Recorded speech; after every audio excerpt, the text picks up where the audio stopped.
পশ্চিমবঙ্গ নির্বাচন 2026 কভারেজ দেখুন সবার আগে শুধুমাত্র 24/7 নিউজ বেঙ্গলে। 24/7 নিউজ বেঙ্গল আপনারা দেখছেন। আজ 25শে মার্চ আর এই মধ্যে আমি এসে পৌঁছেছি দমদম পৌরসভা 10 নম্বর ওয়ার্ডের আশিস ভবন, যেখানে আসন্ন বিধানসভা নির্বাচন 2026-এর এই দমদম বিধানসভা কেন্দ্রের প্রার্থী ব্রাত্য বসু তার সমর্থনে এখানে অনুষ্ঠিত হচ্ছে এক কর্মী সভা। আসুন দেখে নিন তারই কিছু মুহূর্ত।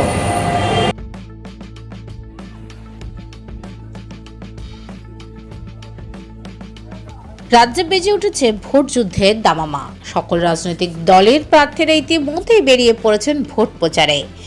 এদিন দমদম বিধানসভা কেন্দ্রে তৃণমূলের প্রার্থী অধ্যাপক ব্রাত্য বসুর সমর্থনে দমদম পৌরসভা 10 নম্বর ওয়ার্ড তৃণমূল সমর্থকদের সহযোগে ওই ওয়ার্ডের কাউন্সিলর রাজু গোস্বামীর তত্ত্বাবধানে অনুষ্ঠিত হল তৃণমূল প্রার্থী অধ্যাপক ব্রাত্য বসুর সমর্থনে কর্মী সভা।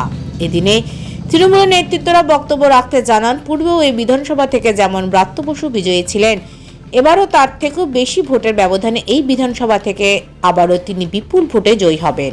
এর সাথে বাংলায় সিপিআইএম এর রাজত্বে সন্ত্রাসের রাজনীতির যেমন সমালোচনা করেন, তার সাথে কেন্দ্রীয় বিজেপি সরকারের প্ররোচনায় কাজ করা নির্বাচন কমিশনের বাংলায় হওয়া এসআইয়ের পদ্ধতিরও তীব্র বিরোধিতা করা হয় ও এই ওয়ার্ডের সকল কর্মীদের একত্রিত হয়ে এই নির্বাচনে মানুষের পাশে থেকে কাজ করারও আহ্বান জানানো হয়।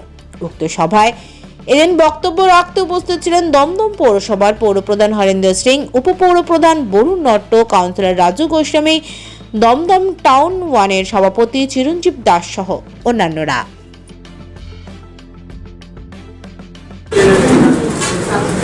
এটা তো সবাই জানে কি এটা একটা অন্যায় কাজ হচ্ছে। রাজনৈতিক একটা নির্বাচন কমিশনকে পুরোপুরি একটা রাজনৈতিক দল হিসাবে নামিয়ে দেওয়া, গণতন্ত্রকে হত্যা করা হচ্ছে। তার বিরুদ্ধে বাংলার মানুষ কিন্তু তৈরি হয়ে আছেন যে ধরুন পরিবারের কোনো সদস্যর একজনের নাম যদি কাটা যায়, বাদবাকি সদস্য একত্রিত হয়ে তার প্রতিবাদ করছে। আর তার যে প্রতিহিংসা রাজনীতি বাংলাতে শুরু করেছে ভারতীয় জনতা পার্টি, তার 4 তারিখ যখন ইলেকশনের রেজাল্ট বেরোবে তখনই তারা বুঝতে পারবে কি কী বড় অন্যায় কাজটা আমরা করেছি, কি ভুল কাজটা করেছি। সবসময় বাংলার উপরে একটা নোংরা রাজনীতি, টাকা পয়সা বন্ধ করে দেওয়া, 100 দিনের গরিব মানুষরা গ্রামের দিকে কাজ করে বসে রয়েছে, তাদেরকে পয়সা না দেওয়া, তাদের মাইনা না দেওয়া, আমার সরকার আছে বলে আমি একটা বাহানা দেখিয়ে আমি টাকাটাকে আটকিয়ে দেব। আর উল্টো দিকে আবার যখন অন্য জায়গায় যেখানে বিজেপি সরকার আছে সেখানে চুরি পর চুরি করে যাচ্ছে, তা সেটা নিজেই ও তাদের রিপোর্টে, কেন্দ্রীয় সরকারের রিপোর্টে সেটা পাওয়া যাচ্ছে, সেখানে কোনো অ্যাকশান নেই। এইভাবে একটা দেশ চলতে পারে না। যে দেশের প্রধানমন্ত্রী হবে তার জন্যে কিন্তু ভারতবর্ষে সব মানুষই সমান।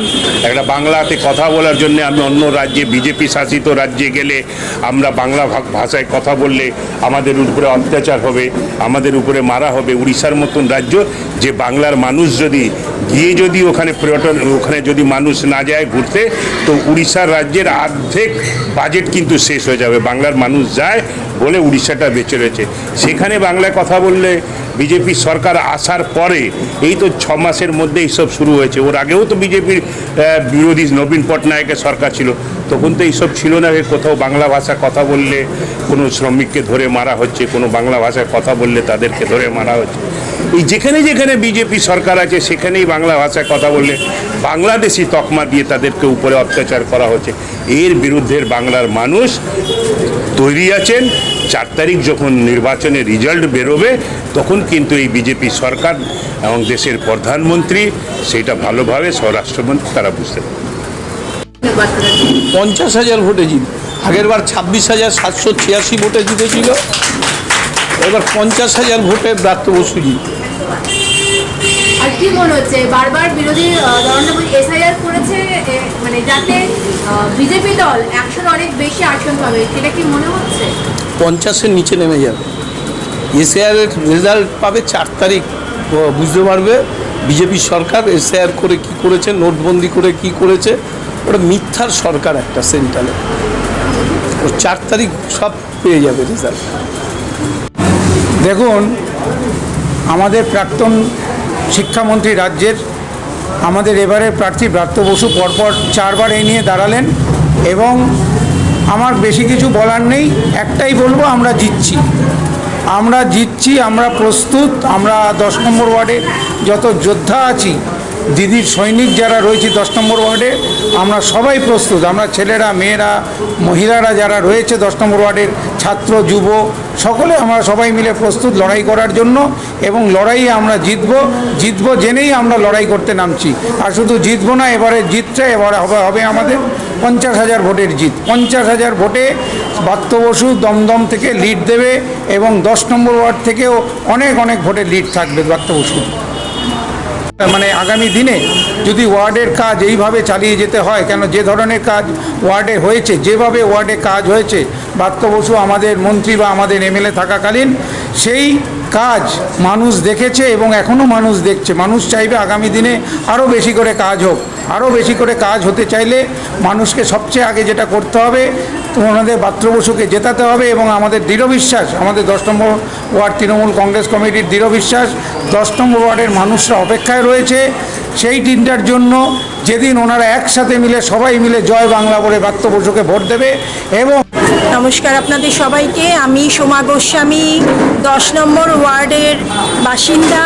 আমি একজন সাধারণ মানুষ হয়ে আমি একটাই কথা বলতে চাই, এই যে আমাদের সাথে যারা রয়েছে, কেউ নৃত্যশিল্পী, কেউ সঙ্গীত শিল্পী, কেউ আইটি সেক্টরে কাজ করে, আমাদের একটাই লক্ষ্য দেশের সুস্থ পরিস্থিতিতে আমাদের ভোট হোক এবং আমরা ভোটের আসনে আমাদের ভীষণ একজন পছন্দের মানুষ শ্রী ব্রাত্য বসু মহাশয়কেই আমরা দেখতে চাই।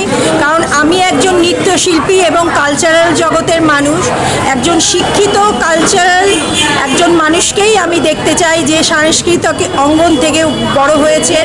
তিনি একজন প্রফেসর এবং আমি চাই একজন আমাদের দেশের যেই শাসক যেই নেতা হোক, উনি যেন শিক্ষিত হন। কারণ আমরা অনেক কষ্ট করে মারা একটা সুস্থ পরিবেশে আমাদের সন্তানকে বড় করতে চাই। সুতরাং আমাদের পরবর্তী প্রজন্মের জন্য একটা সুস্থ প্রজন্ম দরকার, একটা সুস্থ পরিবেশ দরকার, যেটা আমাদের বাচ্চাদের জন্য, নেক্সট জেনারেশনের জন্য খুবই জরুরি। 24x7 নিউজ বেঙ্গলের সঙ্গে থাকুন, সাথে থাকুন, দেখতে থাকুন, সব খবরের জন্য চোখ রাখুন আমাদের চ্যানেলে।